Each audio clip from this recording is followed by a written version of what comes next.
Hi, I'm Lori McGraw with the Resource Rundown. So today we're going to be talking about 6 things that you as a teacher can do to help improve engagement in your classroom and ensure that your students are learning and having success. 6 things.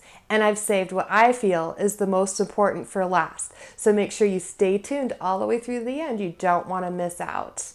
In addition, I do have other videos coming up about how-to with Google Classroom, as well as tips and tricks. So make sure you subscribe to my channel down below and hit that notification bell so you never miss any of my videos as they come out.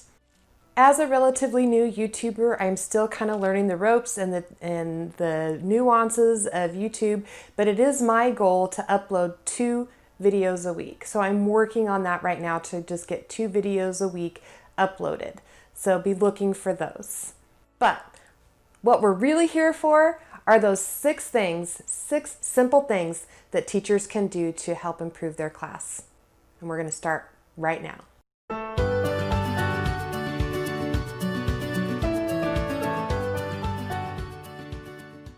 So the first thing you can do is to teach in small bites or small sections.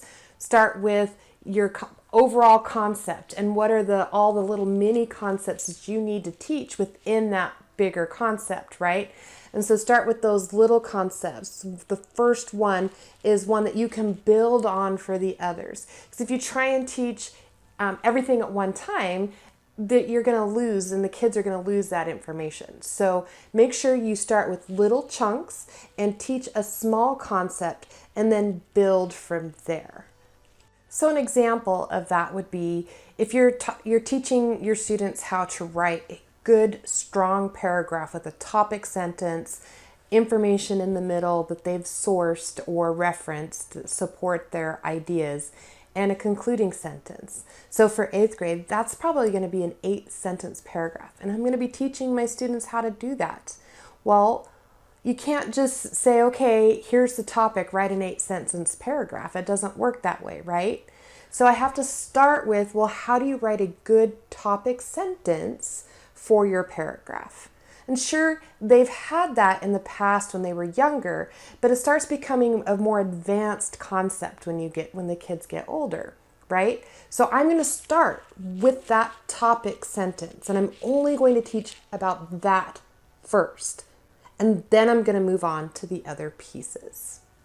So number 2 is remember that your kids have multiple learning styles. They don't all learn the same way. And you can't incorporate every single learning style into one lesson because then your lesson won't be effective. So how do you touch upon all of your students' learning styles effectively? One way to do that is just remember that just because you're not hitting their learning style doesn't mean that they're not learning. They just may not grasp or hold on to that concept as well. So remember this. So those little bits I talked about previously, each little bit touch upon a couple different learning styles. So you rotate them around. So as you go through your unit, you've hit on all of the learning styles a couple of different times as you've moved through your unit with different lessons. Number 3, make sure when you're teaching your content that you're making it relevant to what their interests are. If they find an interest in it, it touches upon their lives and the things that are relevant to them, they're going to be more engaged in what it is you're wanting them to do.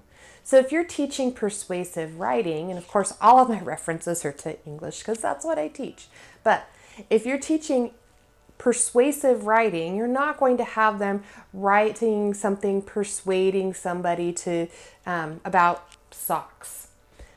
Well, that depends on the student.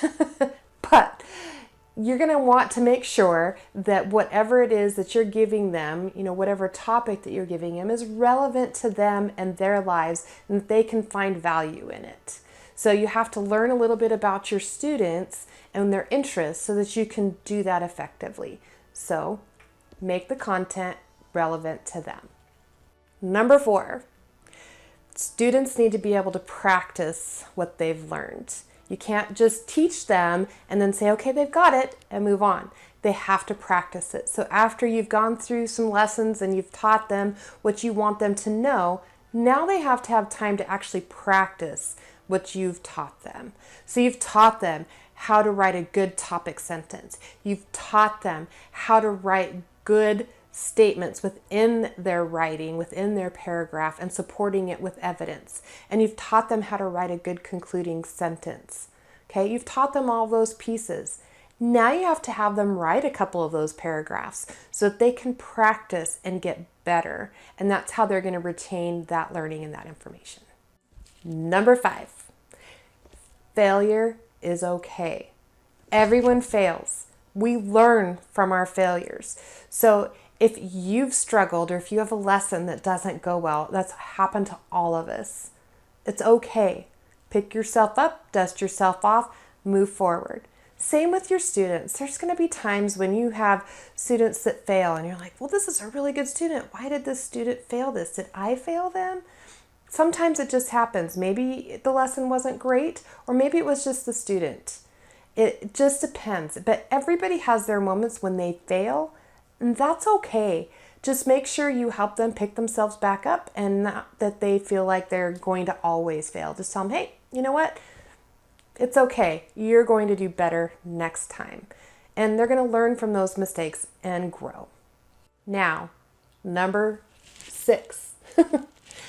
This is the one that I feel is the most important. And it's caring about your students, letting them know that you care about them.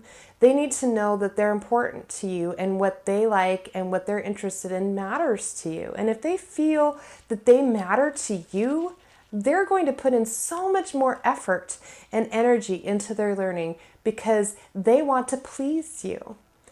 Even older students, it's not just young students that want to please their teachers. If they feel like you're invested in them, they're going to put in the effort.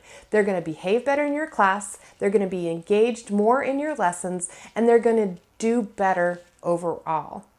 How do you show that you care about your students? That would be the other question, right? How do you show them that you care? Find their interests. Have little side conversations. It's okay when they're working and you walk around the classroom checking on your students to stop and ask them a personal question, or notice maybe they have a binder on their desk and there's a picture on the front cover like they like to do, and you notice that picture and ask them about it. It's okay to interrupt what they're doing sometimes to find out those little pieces about their personal life. Talk to them when they're first entering the classroom and say, hey, what did you do yesterday? Just find out those little pieces and connect with your students. When you do that, it will pay off. To recap, teach in little bits. Build from one to the next sequentially so that the learning grows as you move forward. Touch upon different learning styles throughout your unit with those little bits. Content that is relevant to your students, things that they can connect with and understand. Have them practice what they've learned. That's so important. They need to be able to practice what they've learned so they can commit it to memory and use it later on.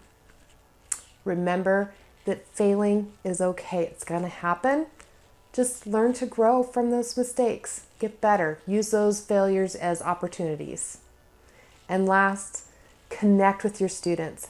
Build those relationships. They are so important and will make the difference in your class. If you do nothing else, at least build good relationships with your students. If you like my video, make sure you hit that like button. Also, I want to hear from you. Throughout my video, maybe you had comments or questions. Make sure you leave those down below. And if you have questions, I will respond back to you with the best answer I can give you.